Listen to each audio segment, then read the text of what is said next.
আসসালামু আলাইকুম ওয়া রাহমাতুল্লাহি ওয়া বারাকাতুহু। আল হক মিডিয়া ভিশনে স্বাগতম।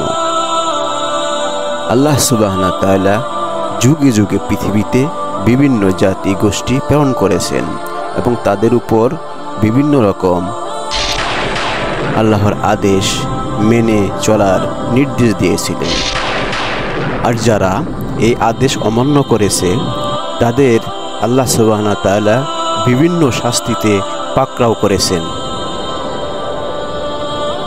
এই ভিডিওতে দেখুন কিভাবে আল্লাহর আদেশ অমান্য করে বনি ইসরায়েলের একটি দল বানর হয়ে গিয়েছিল।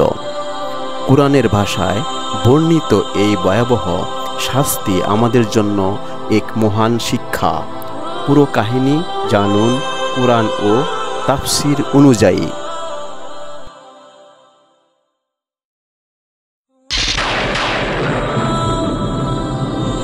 তুমি কি জানো, একবার আল্লাহর গজবে একটি গোত্র বানর হয়ে গিয়েছিল? এই ঘটনা বর্ণিত হয়েছে কুরআনের সূরা আল বাকারা আয়াত 65-66-তে। আল্লাহ সুবহানাহু ওয়া তাআলা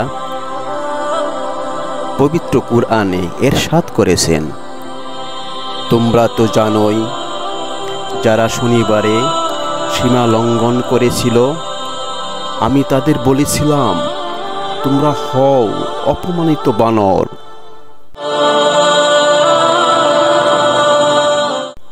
বনি ইসরায়েলের কিছু লোকের উপর শনিবার ছিল নিষিদ্ধ।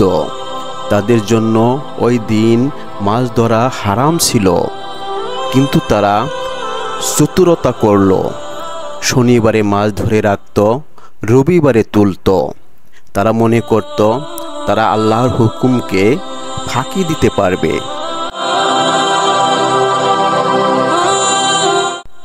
আল্লাহ সুবহানাহু ওয়া তাআলা এই ধোঁকাবাজি পছন্দ করলেন না। তিনি তাদের রূপান্তর করলেন অপমানিত বানরে। এই গজব এত ভয়াবহ ছিল, তারা আর মানুষ রইল না, হয়ে গেল জানোয়ার। এই শাস্তি ছিল তাদের জন্যই, যারা আল্লাহর আদেশকে অবজ্ঞা করে, যারা হারামকে হালাল বানাতে চায়। আল্লাহ তাদের শাস্তি দিতে দেরি করেন না। এই ঘটনা শুধু ইতিহাস নয়, বরং আমাদের জন্য সতর্কবার্তা।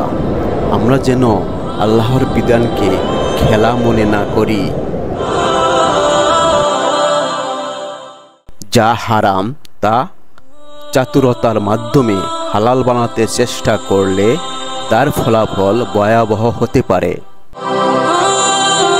আসুন আমরা শিক্ষা নেই, আল্লাহর গজবের আগেই তওবা করি আর আল্লাহর হুকুম পালন করি যথাযথভাবে। আল্লাহ আমাদের সঠিক পথে রাখুন, আমিন।